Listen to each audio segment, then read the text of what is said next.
My fiancée went live on girls' night, trashing me to her friends, unaware I was watching. She laughed. He's so clueless. I replied in the live chat, am I?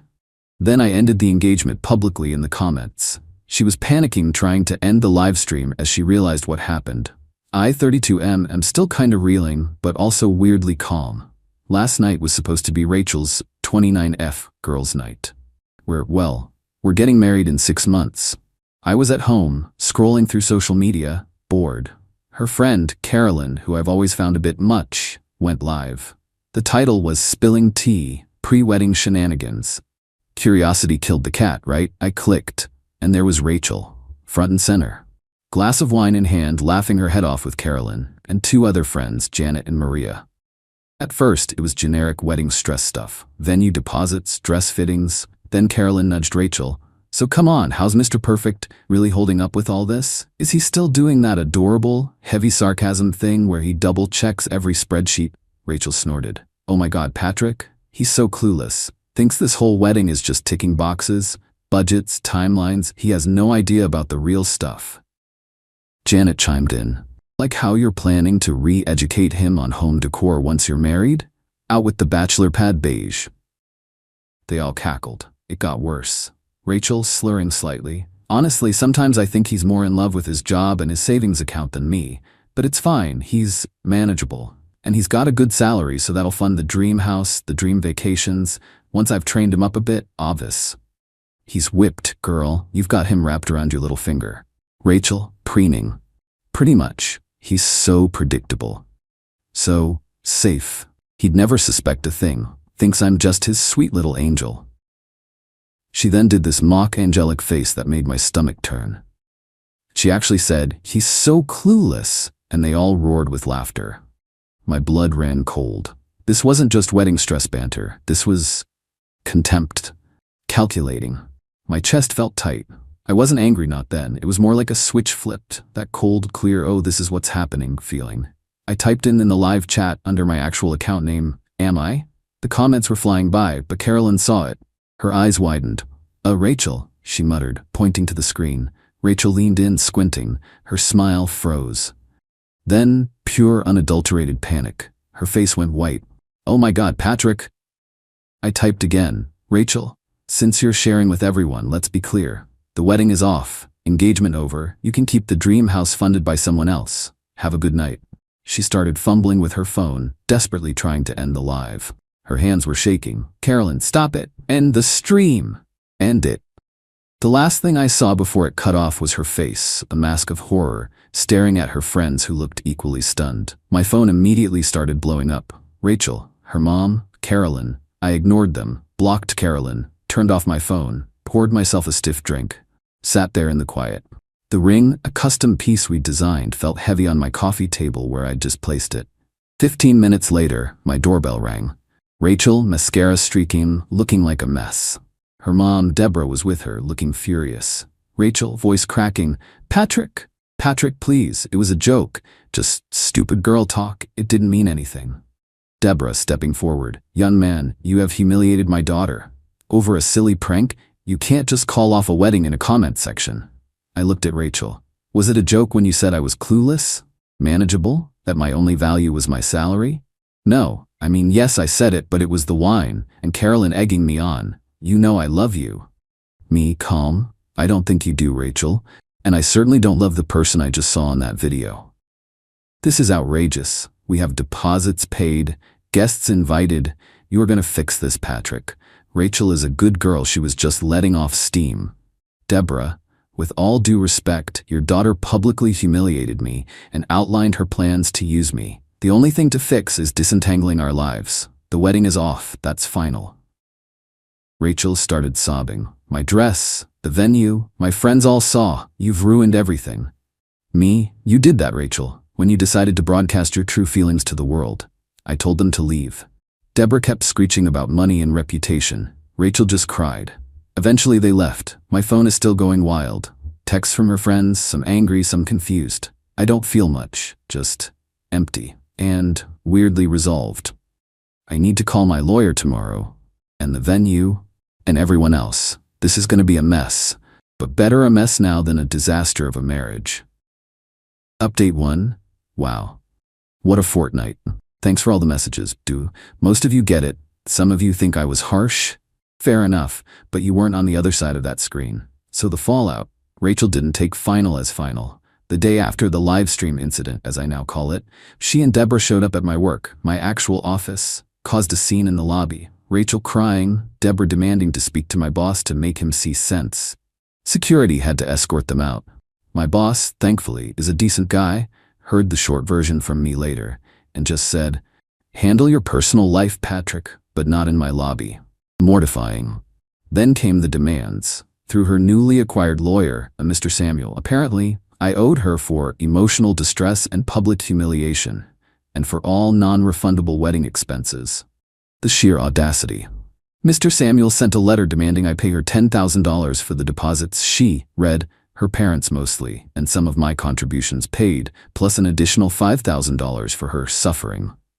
My lawyer, Miss Christine, who is a shark, bless her, basically laughed, sent back a very polite letter stating that Rachel voluntarily and publicly breached the implicit terms of our engagement agreement by, and I quote, publicly defaming and expressing contempt for my client, thereby demonstrating a clear lack of intent to enter into the marriage in good faith. We also pointed out that she was the one who broadcast her intentions to an audience. The entitlement from Rachel's side is just staggering. She genuinely seems to believe she did nothing wrong. Her main supporter, Carolyn, has been all over social media with vague posts about toxic men, and some people can't handle strong women. Lol. Okay, Carolyn, Rachel's dad, Gregory, actually called me. He's always been a quiet, reasonable guy. He sounded tired. Patrick, son, I know Rachel messed up badly. But it's a disaster. Her mother is beside herself. Can't we find a compromise? Some way to lessen the public shame? I told him respectfully, Gregory, she didn't just mess up, she revealed her entire game plan. There's no compromise on that. I'm out. He sighed, said he understood, but that Rachel was in a bad way. The bad way apparently involves her calling me nonstop from burner numbers. I blocked so many, leaving tearful, then angry, then pleading voicemails. How could you do this to me? Is a common theme.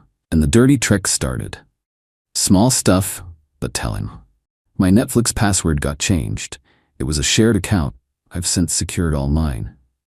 Then I got a notification for a bunch of expensive skincare charged to a department store card that I am the primary holder of, and she was an authorized user on. She'd never used it for more than a coffee before. I'd forgotten about that one in my initial sweep. Called the credit card company, reported the card stolen, technically unauthorized use now, and disputed the charges. They're investigating.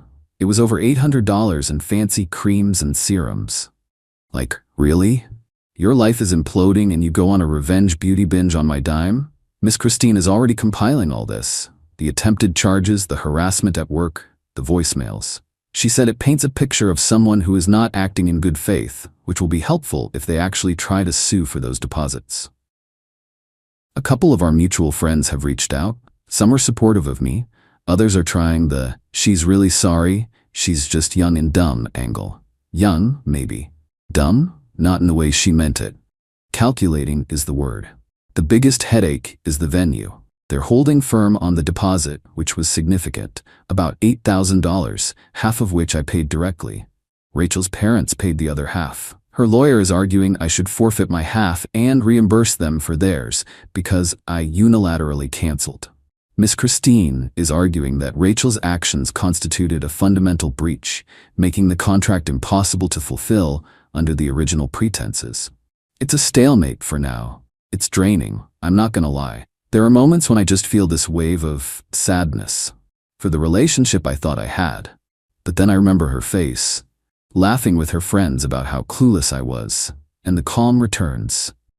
This is damage control. Necessary. Update 2 months later. Alright, buckle up, it escalated.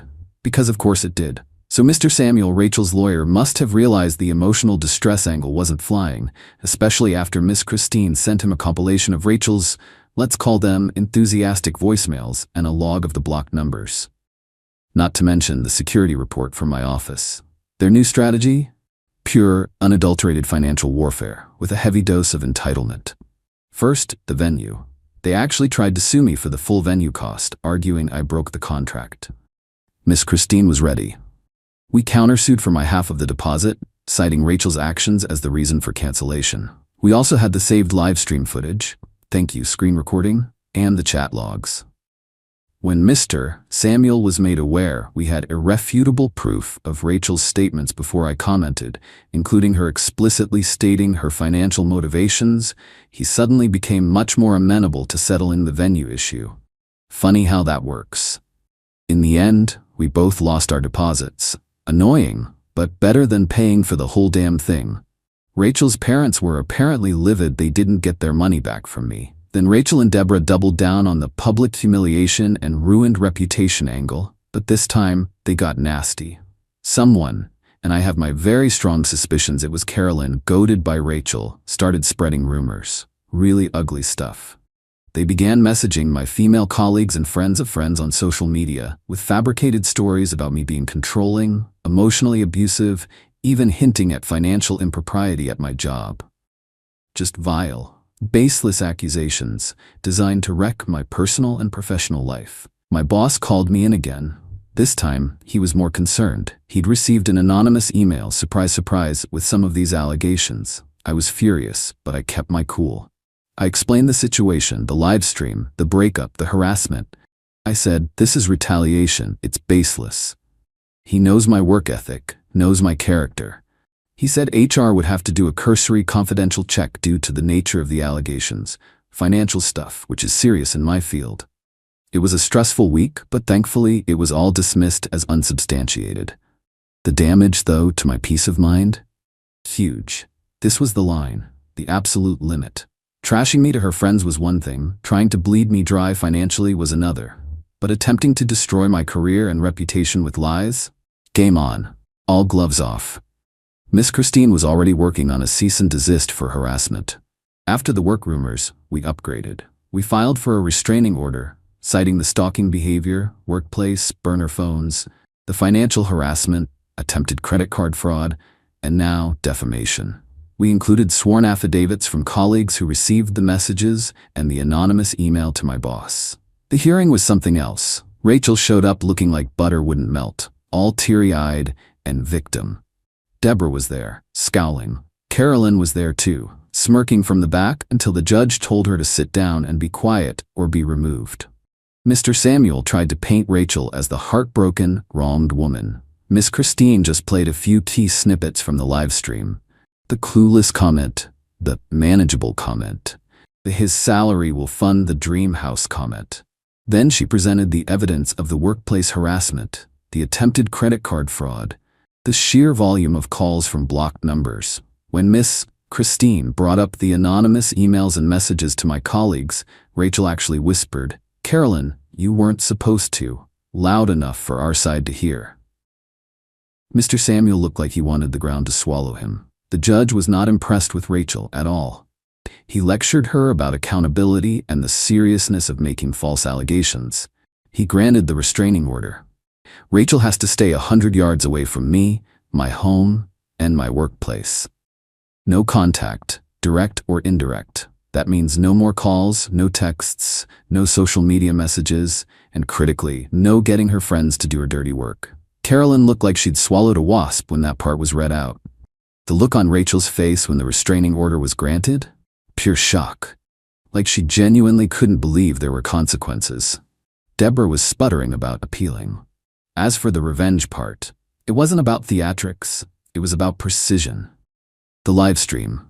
That video is saved, backed up in multiple locations. It's a permanent reminder of what she did, and an instant credibility killer for any victim narrative she tries to spin. Financial cutoff. Beyond the initial card cancellations, I made sure every single financial entanglement was severed. Any joint bills were switched to my name and her access removed, or vice versa if it was predominantly hers. She wanted to be independent? Granted. Legal shield. The restraining order is ironclad.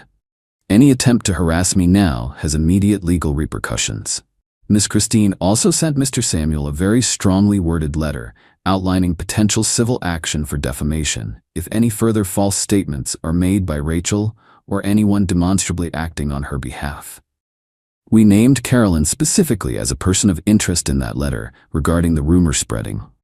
Heard through the grapevine, Carolyn is now terrified of being sued. Social circle cleanup. The friends who tried to defend her or pressure me, politely but firmly cut off. I don't need that kind of judgment or flying monkey behavior in my life. The ones who supported me? They're gold. The aftermath? Rachel is apparently a mess.